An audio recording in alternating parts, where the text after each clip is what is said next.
اللهم صل على محمد وعلى آل محمد كما صليت على إبراهيم وعلى آل إبراهيم إنك حميد مجيد اللهم بارك على محمد وعلى آل محمد كما باركت على إبراهيم وعلى آل إبراهيم إنك حميد مجيد ربي زدني علما رب اشرح لي صدري ويسر لي أمري واحلل عقدة من لساني يفقهوا قولي رب يسر ولا تعسر وتمم ما علينا بالخير মহান আল্লাহ পাকের কাছে অযুত লক্ষ নিযুত কোটি শুকরিয়া যে আল্লাহ তাআলা আজকের এই পবিত্র দিনে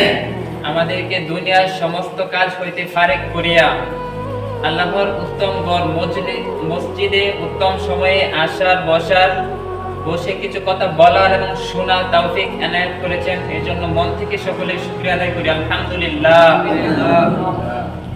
আজকে 2025 সালের প্রথম জুমা 2025 সালের প্রথম জুমা। আজকে একটা বছরের মাঝে 52টা জুমার দিন হয়, 52 বার জুমার নামাজ পড়া হয় প্রতি বছরে। আজকে হলো সেই 52টা জুমার দিন থেকে প্রথম জুমার দিন, 2025 এর প্রথম জুমার দিন আজকে। তো আল্লাহ তাআলার কাছে লাখ কোটি শুকরিয়া যে আল্লাহ তাআলা আমাদেরকে 2025 সালে পৌঁছে দিয়েছেন। আল্লাহ তাআলার কাছে বেশি বেশি দোয়া করা উচিত, যে আল্লাহ তাআলার কাছে বেশি এরকম তৌফিক চাওয়া উচিত যে 2024 সালে আমরা যতটুকু আল্লাহ তাআলার কাছে আল্লাহ তাআলার নিকটবর্তী হয়েছি, 2025 সালে যেন আরো বেশি নিকটবর্তী হতে পারি। 2025 সালে যেন 24 চাইতে আল্লাহ তাআলা বেশি বেশি নেক আমল করতে পারি, 24 চাইতে 25 যেন আল্লাহ তাআলার আদেশগুলো বেশি বেশি করে মানতে পারি, নিষেধগুলো যেন বেশি বেশি করে বিরত থাকতে পারি। তো সেই সাথে 2025 এর আজকে এখন আরবি যে মাসটা চলতেছে সেই মাসটার নাম হলো রজব। রজব মাসের আজকে হলো 2 তারিখ। মহান আল্লাহ তাআলার কাছে টোটালি আরবি 12 মাসের মাঝে রমজান ব্যতীত প্রিয় 4টি মাস আল্লাহ তাআলার কাছে সবচেয়ে সম্মানিত। রমজান ব্যতীত সেই 4টি মাস হলো জিলকদ, জিলহজ, মুহররম এবং রজব। এমনকি বিশ্বনবী সাল্লাল্লাহু আলাইহি ওয়াসাল্লাম রমজান মাস আসার 2 মাস আগেই এই রজব মাস আসলে উনি দোয়া করতেন, আল্লাহুম্মা বারিক লানা ফি রজব ওয়া শাবান ওয়া বাল্লিগনা ফি রমাদান। অর্থাৎ হে আল্লাহ, আপনি আমাকে রজব মাস এবং শাবান মাসে বরকত নাজিল করুন এবং রমজান মাস পর্যন্ত পৌঁছিয়ে দিন। রমজান মাস পর্যন্ত যেন আল্লাহ তাআলা আমাদেরকে হায়াতটা দারাজ করে দেন। এজন্য আমরা বেশি বেশি করে আল্লাহ তাআলার কাছে দোয়া করব। রাসূল সাল্লাল্লাহু আলাইহি ওয়াসাল্লাম যেমন দোয়া করতেন, আমরাও ঠিক তেমন ভাবে দোয়া করব। রজব মাস হলো মহান আল্লাহ তাআলার কাছে সম্মানিত মাস।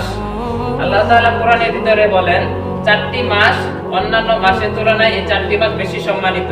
রমজান ব্যতীত, রমজানের পরে এই 4টি মাস ব্যতীত সেই 4 মাসের ভিতরে এখন আমরা যে মাসটায় অবস্থান করেছি সেই মাসটা হলো একটি রজব মাস। এই রজব মাসে রাসূল সাল্লাল্লাহু আলাইহি ওয়াসাল্লামের জামানায় এই 4টি মাসে সম্মানিত 4টি মাসের ভিতরে যুদ্ধ বিগ্রহ করা হারাম ছিল।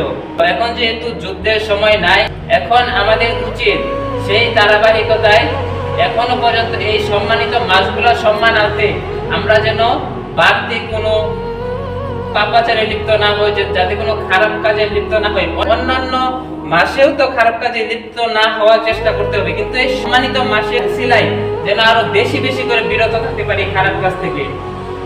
রাসূলের জামানায় যেমন এই মাসগুলোতে যুদ্ধ করা হারাম ছিল, তো আমরাও যেন এরকম মনে মনে লালন করি। এখন আমরা কারো সাথে ঝগড়ায় লিপ্ত হব না। আমরা অন্যান্য মাসের তুলনায় অন্তত এই 4টা মাসে যেন আল্লাহ তাআলার হুকুম আহকাম বেশি বেশি করে মানতে পারি, খারাপ কাজগুলো থেকে বেশি বেশি যেন বিরত থাকতে পারি। আল্লাহ তাআলা যে মাসগুলোকে সম্মানিত বলেছেন, সম্মানিত মনে করেছেন, আমরাও যদি সেই মাসগুলোকে সম্মানিত করতে পারি তাহলে আল্লাহ তাআলা প্রিয় হতে পারবো আমরা, নাকি? অবশ্যই পারবো। আর আমরা যদি এই মাসগুলোকে নাই চিনি, সম্মানিত মাসগুলোকে যদি আমরা নাই চিনি, তাহলে আমরা সম্মান কিভাবে দেব?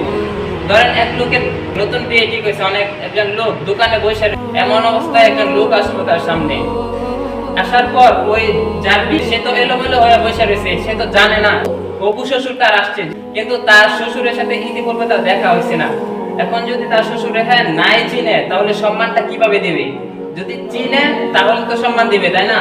তো আমাদেরও এমন এমন হতে হবে যে সম্মানিত মাসগুলো জানতে হবে, যে সম্মানিত মাসগুলো কখন আসতেছে, কিভাবে আসতেছে, কি কি আমল করতে হবে। এটা যদি আমরা জানতেই না পারি তাহলে সম্মানটা দিব কিভাবে? তো আমাদেরকে জানতে হবে যে কোন মাসগুলো সম্মানিত। জামাই যেমন বাহিরে যাই কিছু হোক না কেন, তার শ্বশুরের সামনে কিন্তু অবশ্যই যথেষ্ট পরিমাণ ভদ্র হওয়ার চেষ্টা করবে। কারণ একজন জামাই বিয়ের সময় দেখেন মুখে রুমাল ধরে রাখে, অন্য কোথাও যাই হোক না কেন তার শ্বশুর বাড়ির মানুষের সামনে যেরকম অবশ্যই সে কি হবে, একটু নড়ে চড়ে অন্তত বসবে তার শ্বশুরে দেখে। এরকম আমাদের উচিত অন্যান্য মাসের তুলনায় এই সম্মানিত মাসের উসিলায়, সম্মানিত মাসের সম্মানার্থে যেন আমরা কি করতে পারি, একটু নড়ে চড়ে থাকতে পারি, যেন গুনাহ থেকে একটু বিরত থাকতে পারি। আর যদি এরকম মনে না হয় যে সম্মানিত মাস আসছে কিন্তু আমার নিজের ভিতর কোনো পরিবর্তন নাই, অন্য 8-10টা মাসের মতোই আমার এই সম্মানিত মাসগুলো চলতেছে, তাহলে কেমন হবে? ধরেন একজন লোক এমনিতে ধূমপান করে কিন্তু এলাকার একজন মুরব্বির সামনে ধূমপান করতেছে। একে তো ধূমপান করতেছে, তারপরে আবার একজন মুরব্বির সামনে ধূমপান করতেছে। তাহলে এর মানে কি? একটা তো অপরাধ করতেছে ধূমপান করে, তার উপর আবার মুরব্বির সামনে ধূমপান করতেছে। এটা কি ডাবল না? ডাবল অপরাধ এটা। সো আমরাও যদি এমনিতে তো গুনাহ করতেই আছি, এটা একটা অপরাধ, তারপর যদি আবার সম্মানিত মাসে গুনাহ করি, এটা আবার ডাবল অপরাধ হইতেছে না আমাদের? তো আমাদের অবশ্যই কি করতে হবে? অন্তত এই সম্মানিত মাসে উসিলায় যেন সম্মান আনতে যেন আমরা বেশি বেশি করে আল্লাহ তাআলার নেক আমলগুলো করতে পারি। এই তৌফিক যেন আল্লাহ তাআলা আমাদেরকে দেয়, সকলে বলে আমিন। তো আল্লাহ তাআলা, আমরা যদি আল্লাহ তাআলা হুকুম আহকাম মানতে পারি তো আল্লাহ তাআলা আমাদেরকে জান্নাত দিবেন। তো জান্নাতে যাওয়ার অনেক বছর পর, ঠিক কত বছর সেটা মহান আল্লাহ তাআলা ভালো জানেন। অনেক বছর পর জিবরাইল আলাইহিস সালাতু ওয়াস সালামকে আল্লাহ তাআলা ডেকে বলবেন যে জিবরাইল যাও জাহান্নামে যাও, গিয়া দেখো যে কোনো বান্দা আছে কিনা আমার, যে দুনিয়াতে একটা মাত্র সিজদা দিছে এরকম কোনো বান্দা আছে কিনা। তো জিবরাইল আলাইহিস সালাতু ওয়াস সালাম জাহান্নামের ভিতর খুঁজে দেখবেন যে না, কোথাও এরকম নাই। মানে সবাইকে জান্নাতে দিয়েছে, যাদের একটু আমল ছিল, ভালো আমল ছিল, নেক আমল ছিল, তাদের সবাইকে জান্নাতে দিয়ে দিয়েছে। তো আয়েশা বলছে জিবরাইল আলাইহিস সালাতু ওয়াস সালাম, আল্লাহ তাআলা আবারো বলবেন যে যাও গিয়ে দেখো কারো অন্তরে সরিষা দানা পরিমাণ ঈমান আছে কিনা জাহান্নামে এখনো রয়েছে, এরকম কেউ আছে কিনা গিয়ে দেখে আসো। আল্লাহ তাআলা কোরআনের ভিতরে বলেন, আউযু বিল্লাহি মিনাশ শাইতানির রাজীম, বিসমিল্লাহির রহমানির রহিম, ফামান ইয়ামাল মিসকালা যাররাতিন খায়রান ইয়ারা। মানে কারো ভিতরে যদি সামান্য তিল পরিমাণও ঈমান থাকে, তাকেও কোনো না কোনো একদিন জান্নাতের ভিতরে দেওয়া হবে। তো সেই বাবাতেই আল্লাহ তাআলা জিবরাইল আলাইহিস সালাতু ওয়াস সালামকে আবারো জাহান্নামে পাঠাবেন যে গিয়া দেখো কারো অন্তরে সরিষার দানা পরিমাণ ঈমান আছে কিনা, যদি থাকে তাহলে তাকে নিয়ে আসো। তো খুঁজতে জিবরাইল আলাইহিস সালাতু ওয়াস সালাম এমন একজনকে পাবেন যে দুনিয়াতে সামান্য পরিমাণ তার ঈমান ছিল, তাকে নিয়ে আসবেন। এমন ব্যক্তিটা জাহান্নামে পুড়তে একেবারে ছাই হয়ে গেছে, এমন ব্যক্তিকে আল্লাহ তাআলা সামনে আনবেন। আনার পর আল্লাহ তাআলা তাকে বলবেন যে তোমার ভিতরে তো বিন্দু মাত্র হইলেও তো আছে, ঈমানটা আছে, যাও তোমার আমি জাহান্নাম থেকে বের করে অমুক দূরত্বে রেখে দিলাম, যাতে জান্নাতে না, মানে দূরত্বে রেখে দিলাম, মাঝখানে আর কি, জান্নাতও না জাহান্নামও না, মাঝখানে রেখে দিলাম, যাতে জান্নাতে কোনো কষ্টটা তার না হয়। ওই একটু ঈমান ছিল, এটা বদৌলতে। তো ওইখানে ওই ব্যক্তি থাকতে থাকবে, ওই ব্যক্তি মনে করবে যে কি শান্তি, আমি জাহান্নাম থেকে মুক্তি পেয়ে গেলাম, আমি তো অনেক শান্তি, মানে অনেকদিন জাহান্নামে পড়ার পর এখন জাহান্নাম থেকে মুক্তি পাইছি, অনেক কিছু না, এটা তার জন্য অবশ্যই অনেক কিছু। তো আবার এখানে লক্ষ কোটি বছর যাওয়ার পর তখন আল্লাহ তাআলাকে বলবেন যে আল্লাহ আমি তো তোমারই বান্দা, আমি এখানে রয়েছি, আমি কিন্তু জান্নাত চাই না। হ্যাঁ, প্রথমে বলবে যে আল্লাহ আমি কিন্তু জান্নাত চাই না, আমি চাই ওই যে জান্নাতটা দেখা যাচ্ছে, ওই জান্নাতের দরজায় যদি আমাকে একটু অবস্থান করার সুযোগ দিতা তাহলে কতই না ভালো হতো। মানে আল্লাহ তাআলাকে এমন ভাবে বলবেন যে আল্লাহ তাআলা দয়ার ভিতরে জোশ উঠে যাবে। তো আল্লাহ তাআলা বলবেন যে যাও, কিন্তু যাও, দিলাম তোমার জান্নাতের দরজার সামনে জায়গা দিলাম, কিন্তু শর্ত করতে হবে, আমার সাথে চুক্তিবদ্ধ করতে হবে যে তুমি কিন্তু জান্নাতে যেতে পারবে না, তোমাকে শুধু জান্নাতের দরজার সামনে রাখবো। তো ওই ব্যক্তি রাজি হয়ে যাবে যে আচ্ছা ঠিক আছে আল্লাহ এটাই আমার জন্য যথেষ্ট, দ্যাটস এনাফ ফর মি।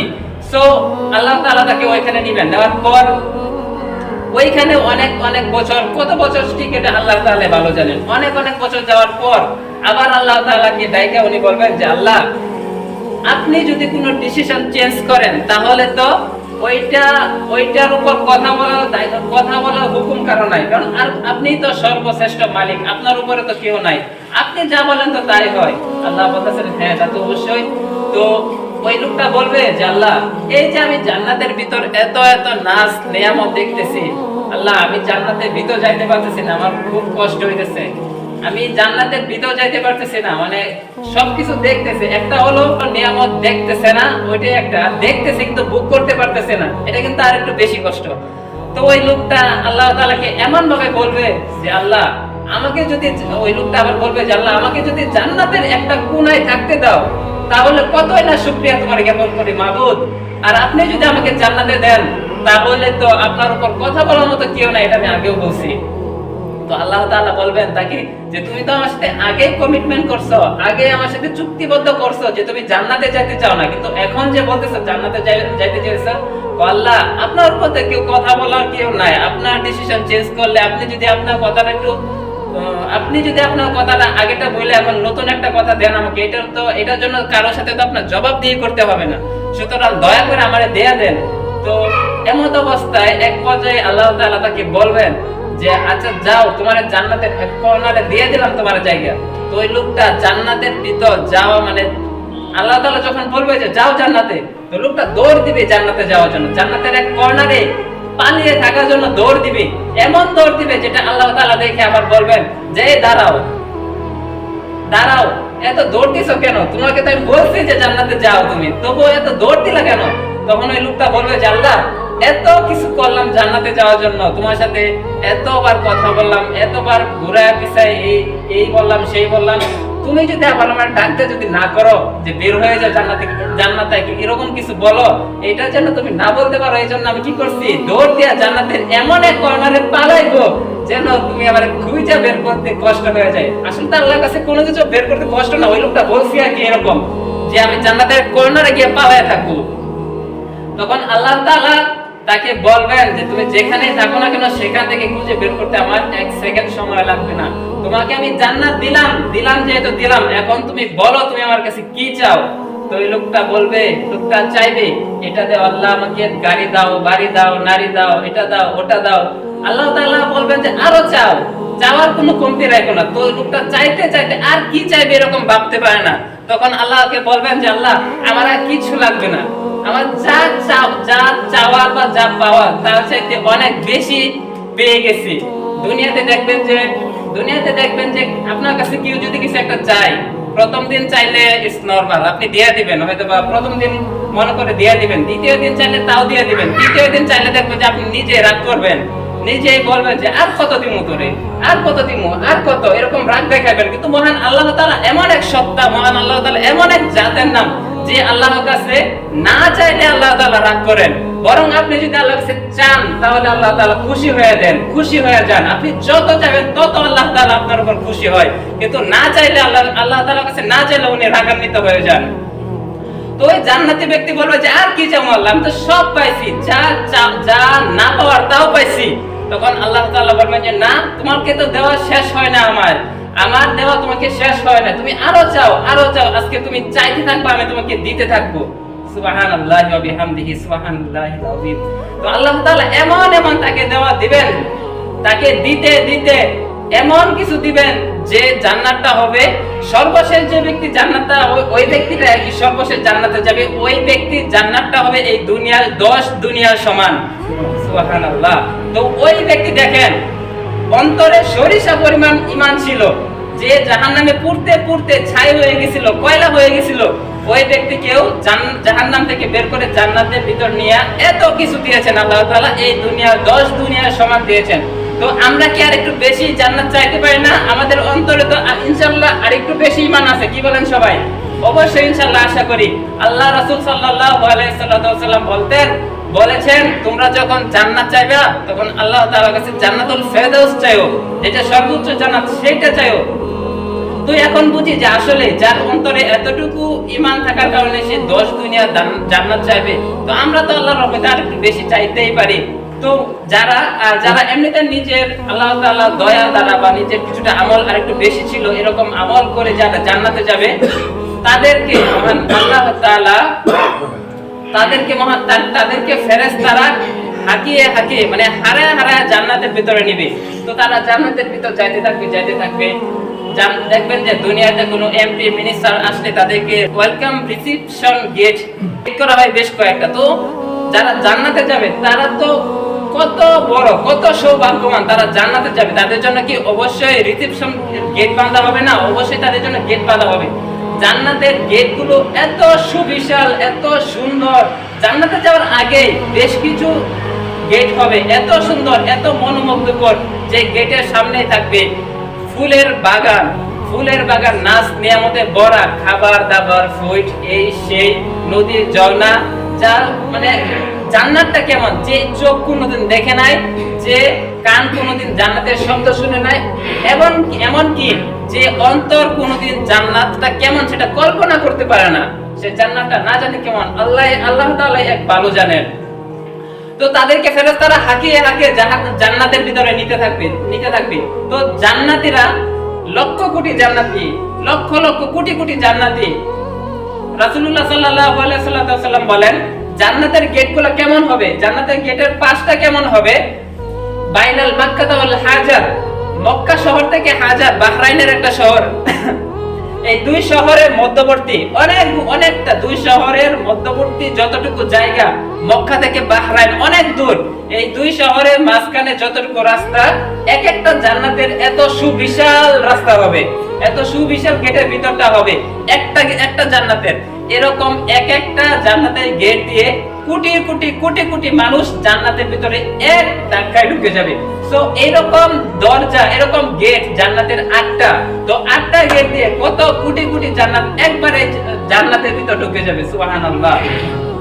তো ওই ব্যক্তিরা জান্নাতের ভিতরে যাইতে থাকবে, গিয়ে দেখবে যে একটা সুবিশাল গেট, সুন্দর মনোমুগ্ধকর সুবিশাল গেট। গেটের সামনে চারপাশে ফুলের বাগান, উপর দিয়ে পাখির কিচিরমিচির, খাবার দাবার, ফুড, এই সে কোনো কিছুর অভাব নাই। তো তারা মনে করবে, যারা জান্নাতি তারা মনে করবে যে এটাই জান্নাত, দিস ইজ প্যারাডাইস, এটাই জান্নাত। এখানে জান্নাত মনে করে তারা কি করবে? সমস্ত মানুষ জান্নাত মনে করে জান্নাতের গেটের সামনে বসে যাবে, বসে আর এখানে ফল, পাখির মাংস, মাছের বোনা, এই সেই যা মন যাবে তা খাইতে থাকবে। তখন ফেরেশতারা বলবে যে এটা তো জান্নাত না, এটা মাত্র জান্নাতের একটা গেট। তো মানুষেরা অবাক যে জান্নাতের গেটই এত সুন্দর, আল্লাহু আকবার, জান্নাতের গেটই এত সুন্দর, না জানি জান্নাত কত সুন্দর। এইখানে আবার খাওয়া দাওয়া করার পর আবার ছুটবে, আবার জান্নাতে যাওয়ার জন্য ফেরেশতারা বলবে যে জান্নাত আরো সামনে, যাইতে থাকো, চলতে থাকো। তো জান্নাতে যাইতে থাকবে, তো সামনে দেখবে যে আবার সুবিশাল এরকম বাগান। এই প্রথমেরটা চাইতে পরেরটা আরো বড় বাগান, আরো সুস্বাদু খাবার, আরো পাখির কিচিরমিচির, অনেক, যেগুলো অকল্পনীয়। জান্নাতের নিয়ামত তো অকল্পনীয়, যেগুলো আমি আপনাদেরকে বলে বুঝাইতে পারবো না। তো তারা মনে করবে যে এটাই জান্নাত। তো এখানেও তারা আবার বসে যাবে, বসে খাবার দাবার শুরু করে দিবে, মজা মাস্তি শুরু করে দিবে, অনেক কিছু শুরু করে দিবে। তো ফেরেশতারা আবারও বলবে যে এটাও জান্নাত না, এটা জান্নাতের একটা গেট মাত্র, এটাও জান্নাত না, তোমরা আরো সামনে যাও, জান্নাত আরো সামনে, জান্নাত আরো সুন্দর। এরকম যাইতে থাকবে, পরবর্তীতে আরেকটা গেট আসবে, 3য় নাম্বার গেট আসবে। তো তারা ওইটা দেখে মনে করবে যে এটা তো জান্নাত না হয়ে পারেই না, এত সুন্দর এটা জান্নাত না হয়ে পারেই না, ওইখানেও খাবার দাবার শুরু করে দিবে। তো এরকম যাইতে ফেরেশতারা আবার বলবে যে এটাও জান্নাত না, যাইতে থাকো। তো যাওয়ার পর ওইটা 3 নাম্বার গেটে জান্নাতে খুব কাছাকাছি থাকবে আর কি। তো ওইটা পার হওয়ার পর মানুষেরা চূড়ান্ত প্রকারে যেটা আসল জান্নাত ওইখানে যাবে। ওইখানে যাওয়ার পর মানুষেরা অবাক, বলার আর কোনো ভাষা নাই। তারা কি বলবে, কি ভাববে, কোনো ভাষা হারিয়ে ফেলবে, তাদের সেন্সলেস হয়ে যাবে যে জান্নাত এত সুন্দর, মানে এত সুন্দর। সবার আগে জান্নাতে কি মানে অবাক হয়ে অনেক বছর, অনেক কোটি বছর তাকিয়ে থাকার পর বলবে যে আলহামদুলিল্লাহ। দুনিয়াতে যারা আলহামদুলিল্লাহ বলতো, জান্নাতি মানুষ যারা ভালো মানুষ, দুনিয়াতে আলহামদুলিল্লাহ বলতো না, জান্নাতে যাওয়ার পর তারা সর্বপ্রথম বলবে আলহামদুলিল্লাহ, সমস্ত নিয়ামত আল্লাহ তাআলার, শুকরিয়া আল্লাহ তাআলার। জান্নাত এত সুন্দর, জান্নাতের ভিতরে যাওয়ার পর এত কিছু থাকবে, শুকরিয়া জানাবে আল্লাহ তাআলা। তখন ওইখানে অনেক বছর অবাক হয়ে তাকায় থাকার পর আস্তে আস্তে কি করবে, তারপর ওই জান্নাতে নাজ নিয়ামত উপভোগ করতে থাকবে। জান্নাতের ভিতর সর্বশ্রেষ্ঠ নিয়ামত যেটা, সেটা হলো আল্লাহ তাআলার দিদার। আল্লাহ তাআলাকে সচক্ষে দেখা হবে, সচক্ষে দেখা। এটা কত বড় একটা নিয়ামত, কত বড় একটা নিয়ামত। ওই দিন আল্লাহ তাআলার সামনে, আমার সামনে বা আপনাদের সামনে, জান্নাতীদের সামনে কোনো রকম পর্দা থাকবে না, কোনো রকম পর্দা থাকবে না। আল্লাহ রাসূল সাল্লাল্লাহু আলাইহি সাল্লাম যে আল্লাহ তাআলার কাছাকাছি বসেছিলেন মেরাজের রাত্রিতে, তখন আল্লাহ রাসূল সাল্লাল্লাহু আলাইহি সাল্লামকে পরবর্তীতে সাহাবারা জিজ্ঞেস করেছিল যে আল্লাহ রাসূল, আপনি কি আল্লাহকে সরাসরি দেখেছেন কিনা? আল্লাহ রাসূল বলেছিলেন যে কিভাবে দেখবো, এটা তো একটা আলো, মানে আল্লাহ তাআলা সরাসরি আল্লাহ ফেসটা দেখেন না, এটা একটা আলো, নূরের আলো ছিল। তো আল্লাহ রাসূল এবং আল্লাহর মাঝেও তখন মেরাজের রাত্রিতে কি ছিল, আলো ছিল মাঝখানে। কিন্তু ওই জান্নাতের ভিতরে জান্নাতীদের মাঝে আর আল্লাহ তাআলার মাঝখানে কোনো রকম আলোর পর্দাও থাকবে না। দুনিয়ার পর্দাগুলো তো হয় কাপড়ের, কিন্তু ওইখানে আলোর পর্দাও থাকবে না, যেগুলো একেবারে সরাসরি। কেমন নিয়ামত হবে, সামনে আল্লাহ তাআলা এবং তার বিপরীতে আপনি, অর্থাৎ জান্নাতীরা কেমন অনুভব হবে একটু ভাবেন। সেই দিনটা কেমন হবে, ওই জান্নাতি ব্যক্তি লক্ষ কোটি বছর তাকিয়ে দিবে একমাত্র আল্লাহ তাআলা থেকে, অবাক পানে তাকিয়ে থেকে। আল্লাহ তাআলা বলবেন যে আর কিছু করবা না, শুধু কি আমার দিকে তাকিয়ে থাকবা, বাকি নাজ নিয়ামতগুলো দেখবা না, ওইগুলো উপভোগ করবা না, যাও ওইগুলো উপভোগ করো। আল্লাহু আকবার। এই জান্নাতে যাওয়ার জন্য আল্লাহ তাআলা আমাদেরকে হেদায়েতের জন্য আল্লাহ রাসূল সাল্লাল্লাহু আলাইহি সাল্লামকে পাঠিয়েছেন। তো আমাদের ব্যবহার, আমাদের আখলাক সবকিছু আল্লাহ রাসূলের মতো করার চেষ্টা করতে হবে। ইংরেজিতে একটা প্রবাদ বাক্য আছে, money is loss, nothing loss, health is loss, something loss, character is loss, everything loss. অর্থাৎ money is loss, nothing loss. আপনার যদি টাকা হারিয়ে যায় তাহলে ভাববেন যে এটা তেমন কিছুই হারাইছে না, কিছুই না। টাকা আজ আছে তো কাল, আজ নাই তো কাল হবে, এটা কিছুই হয় নাই। Health is loss, something loss. আপনার যদি স্বাস্থ্য হারিয়ে যায়, স্বাস্থ্য হানি হয়, তাহলে ভেবে নেবেন যে হ্যাঁ আপনার কিছুটা লস হয়েছে। But character is loss, everything loss. আপনার যদি চরিত্র নষ্ট হয়ে যায় তাহলে ভেবে নেবেন যে আপনার সবকিছু নষ্ট হয়ে গেছে। সো আমাদের সবচেয়ে দামি জিনিস হলো চরিত্র। আমাদের এই চরিত্রটাকে ঠিক করতে হবে। চরিত্রটাকে সব সময় আল্লাহ রাসূল সাল্লাল্লাহু আলাইহি সাল্লাম যেভাবে চলেছেন, যেভাবে যা কিছু করেছেন, সেভাবেই আমাদেরকে সবকিছু করতে হবে, সেই নিয়ম অনুসারে চলতে হবে। আল্লাহ রাসূলের চরিত্র কেমন ছিল, ক্যারেক্টার কেমন ছিল, সময় কত আছে, আল্লাহ রাসূলের চরিত্রটা কেমন ছিল। একদিন আল্লাহ রাসূল সাল্লাল্লাহু আলাইহি সাল্লাম রাস্তা দিয়ে হাঁটে যাইতেছিলেন। আল্লাহ রাসূলের গায়ে শীতের দিন এরকম গায়ে একটা চাদর ছিল। চাদরের গায়ে দেখবেন যে অনেক সময় সিল থাকে, সিল মোহর থাকে, খসখসা সিল ছিল ওই আল্লাহ রাসূলের চাদরের ভিতরে, যে চাদরটা নাজরান দেশ থেকে আনা হয়েছিল। তো পিছন দিয়ে এক ভিক্ষুক আসছে।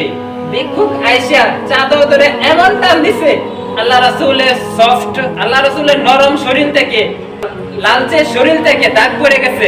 ওই সিলে যে খসখসা ছিল, ওই ভিক্ষুক এমন ভাবে ধরে টান দিছে, আল্লাহ রাসূলের বডি থেকে দাগ পড়ে গেছে। তো আল্লাহ রাসূলকে বলতেছে যে মুহাম্মদ, আমাকে দান করো, তুমি তোমার অনুসারী আছে তাদেরকে বলো যে বাইতুল মাল থেকে আমাকে এই যেন কিছু দান করা হয়। তো কেমন আল্লাহ দেখেন, একজন ভিক্ষুক আয়া যদি আপনার এরকম টান মেরে শরীরে যদি ক্ষত দেয়, আঘাত করে বলে যে আমাকে ভিক্ষা দাও, তো আমার কেমন অনুভূতি হবে। কিন্তু আল্লাহ রাসূলের চরিত্রটা কেমন, আল্লাহ রাসূল কি করছেন, পিছন দিকে তাকায় একটা মুস্কি হাসি দিবেন। সুবহানাল্লাহ। ওনার গায়ে দাগ পড়ে গেছে, উনি আঘাতপ্রাপ্ত হয়েছেন, তারপরে উনি কোনো রকম খারাপ বিহেভিয়ার করেন নাই, ভালো আচরণ করছেন, হাসি দিছেন, একটা হাসি দিয়া অনুমতি করছেন। আল্লাহ রাসূল সাল্লাল্লাহু আলাইহি সাল্লামের জমানায় সবচাইতে বড় মুনাফিক কাফের কে ছিল? আবু জাহেলের ছেলের নাম হলো ইকরামা। ওই ইকরামা মক্কা বিজয়ের আগ পর্যন্ত কাফের ছিল, তারপরে মুসলমান হয়েছে। তো মক্কা বিজয়ের আগ পর্যন্ত কাফের ছিল। অনেকগুলা যুদ্ধে আল্লাহ রাসূলের অনেক সাহাবাকে হত্যা করছে, আল্লাহ রাসূলের অনেক আত্মীয়কে হত্যা করছে। অনেককে হত্যা করার পর যখন মক্কা বিজয় হয়েছে, মুসলমানরা যখন মক্কাকে বিজয় করছে, তখন ওই ইকরামা পালায়ে গেছে, সম্ভবত ইরান দেশে পালায়ে গেছিল। তো অনেকদিন যাওয়ার পর এক মহিলা আল্লাহ রাসূলকে বলতেছেন যে আল্লাহ রাসূল, আমি যদি এই ইকরামাকে আপনার সামনে জীবিত ধরে আন্না দেই, মানে আপনি কি খুশি হবেন? আল্লাহ রাসূল বললেন যে হ্যাঁ, নিয়ে আসো। তো অনেকভাবে ওই মহিলা ইকরামাকে কংগ্রেস করে ওই বুঝিয়ে বালিয়ে আল্লাহ রাসূলের সামনে আনছেন। ওই ইকরামা ঘোড়া দিয়ে আসছে আর কি আল্লাহ রাসূল সাল্লাল্লাহু আলাইহি ওয়াসাল্লামের সামনে। আসার পর ওই আল্লাহ রাসূল সর্বপ্রথম শত্রু দেখেন, কেমন শত্রু, যে শত্রু আল্লাহ রাসূলের সাহাবাকে হত্যা করছে, আত্মীয়কে হত্যা করছে, সবচাইতে বড় শত্রু আবু জাহেলের ছেলে ওই ইকরামা আল্লাহ রাসূলের সামনে আসছে। আল্লাহ রাসূল একটা মুস্কি হাসি দিয়ে বলছেন, মারহাবান ইয়া ইকরামা। আল্লাহ রাসূল দেখেন একজন শত্রু ছেলে, এত বড় একজন আসামি, তাকে কি সুন্দর মুস্কি হাসি দিয়ে বলছেন মারহাবা, তাকে মারহাবা জানাইছে। তো এই রাসূলের এই দৃশ্য দেখিয়া সাথে সাথে ইকরামা ওইখানে কালিমা পড়ে নিছে, মুসলমান হয়ে গেছে। আশহাদু আল্লা ইলাহা ইল্লাল্লাহু মুহাম্মাদুর রাসূলুল্লাহ। এই আল্লাহ রাসূলের অনেকে আল্লাহ রাসূলের ব্যবহার দেখিয়া, চেহারা দেখিয়া পর্যন্ত মুসলমান হয়ে যেত। আল্লাহ রাসূলের এমন চেহারা ছিল, শত্রুকে ওইখানে যে ইকরামা আসছিল, ইকরামাকে আল্লাহ রাসূলে কি দিছে, আশ্বাস দিছে, বিশ্বাস দিছে। ওইখানে আল্লাহ রাসূল যদি বলতো আসো নামো, তুমি কেন আমার সাহাবাদেরকে হত্যা করছো, এই করছো সেই করছো, যদি অনেক রকম মানে খারাপ মোটামুটি একটু রং ব্যবহার করতো, তাহলে কি সে ইসলাম গ্রহণ করতো? অবশ্যই করতো না, ভয় পাওয়া যেত। কিন্তু ওইখানে আল্লাহ রাসূল এমন কিছু ব্যবহার করেছেন যেগুলো দেখে সে সেই জায়গাতেই মুসলমান হয়ে গেছে, সেই জায়গাতেই কালিমা পড়ে নিছে। মক্কার কাফেররা আল্লাহ রাসূলকে বলতো যে আপনি এমন কিছু একটা দেখান, যেটা দেখানোর পরে আমরা সত্যি সত্যি বিশ্বাস করতে পারবো যে আপনি আসলে আল্লাহ রাসূল, আপনি আসলে আল্লাহ রাসূল, এমন যাতে বিশ্বাস এমন কিছু করেন। তো মুশরিকরা বলল যে আপনি চাঁদকে দ্বিখণ্ডিত করে আমাদেরকে দেখান, তাহলে আমরা কি করব, ইসলাম গ্রহণ করব। তো আল্লাহ রাসূল কি করলেন, আল্লাহ তাআলার আদেশে হাতের আঙ্গুল দ্বারা চাঁদকে ইশারা করতে দেরিছে, চাঁদ দ্বিখণ্ডিত হইতে দেরি হয় নাই। কিন্তু তারপরেও মক্কার কাফেররা, মুশরিকরা কি করে না, ইসলাম গ্রহণ করে নাই। তাদের কতটা খারাপ নসিব, কতটা খারাপ ভাগ্য তাদের।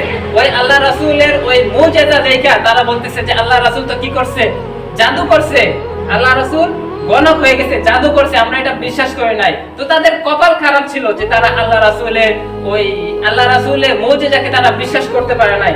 আল্লাহ রাসূলের পুরো জীবনটা আমাদের জন্য একটা কি, আল্লাহ রাসূলকে আইডল মানতে হবে আমাদের। ওনার জন্মের 2 মাস আগেই ওনার বাবা দুনিয়া থেকে ইন্তেকাল করেছেন। সত্য এটাই, আল্লাহ রাসূলের বাবা এবং মা দুনিয়াতে মাত্র 7 দিনের সাংসারিক জীবন ছিল তাদের।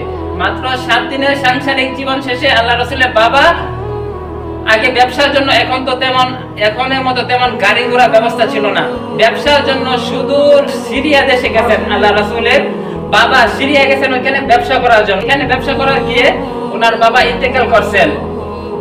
তো আল্লাহ রাসূল কেমন ওনার জীবনটা কতটা কষ্টে কাটাইছে। পেটে মায়ের গর্ভে থাকতে, মায়ের গর্ভে বয়স 2 মাস যখন, তখন ওনার বাবাকে হারাইছে। আবার জন্ম নেওয়ার 6 বছর পর ওনার মাকে হারাইছে, 8 বছর পর বাবাকে হারাইছে। কেমন ওনার জীবনটা কষ্টকর হয়েছে। আর 12 বছরের সময় আল্লাহ রাসূল সাল্লাল্লাহু আলাইহি ওয়াসাল্লাম ওনার চাচার সাথে অন্য এক দেশে ব্যবসার জন্য যাইতেছিলেন। প্রতিমত এক পাদ্রী, যে খ্রিস্টানদের বড় এক পাদ্রী, যে ওদের ধর্মে লেখা ছিল যে আল্লাহ রাসূলের যখন যৌবন বয়স হবে তখন এই রাস্তা দিয়ে যাবে। তো ওই পাদ্রী আল্লাহ রাসূলকে এক নজর দেখার জন্য বছরের পর বছর ওই পথে দাঁড়িয়ে কি করতো, বসে থাকতো যে আল্লাহ রাসূল এখান দিয়ে যাইবে, আমি তাকে দেখবো। ওই পাদ্রী তো সবকিছু জানতো যে আল্লাহ রাসূলের বৈশিষ্ট্য কেমন ছিল, কেমন হবে। তখন ওই আল্লাহ রাসূল তার চাচার সাথে ওই দেশে যাওয়ার সময় দেখা তো চিনা ফেলছে ওই পাদ্রী যে এটা আখিরি নবী সাল্লাল্লাহু আলাইহি ওয়াসাল্লাম। তো দেখা চিনা তার চাচাকে বলতেছে যে আপনার ভাতিজা তো কি হবে, নবী হবে, আপনি যদি তাকে এখান থেকে নিয়ে যান, ওই দেশে নিয়ে যান, ওইখানে কাফেররা আপনার ভাতিজাকে দেখা চিনা ফেলবে এবং চিনা তাকে হত্যা করবে। তারপর ওই পাদ্রীর কথা শুনে আল্লাহ রাসূল সাল্লাল্লাহু আলাইহি ওয়াসাল্লামকে আবার মক্কায় ফেরত পাঠিয়ে দিয়েছেন। আল্লাহ রাসূলের জীবনীটা অনেক লম্বা ঘটনা, ইনশাআল্লাহ আগামী সপ্তাহে বলার চেষ্টা করব। আল্লাহ তাআলা আমি যে সমস্ত কথা বলেছি সেই সমস্ত কথার উপর আল্লাহ তাআলা আমাদেরকে সকলকে মানার তৌফিক দেন। সকলে বলি আমিন। ওয়া আখিরু দাওয়ানা।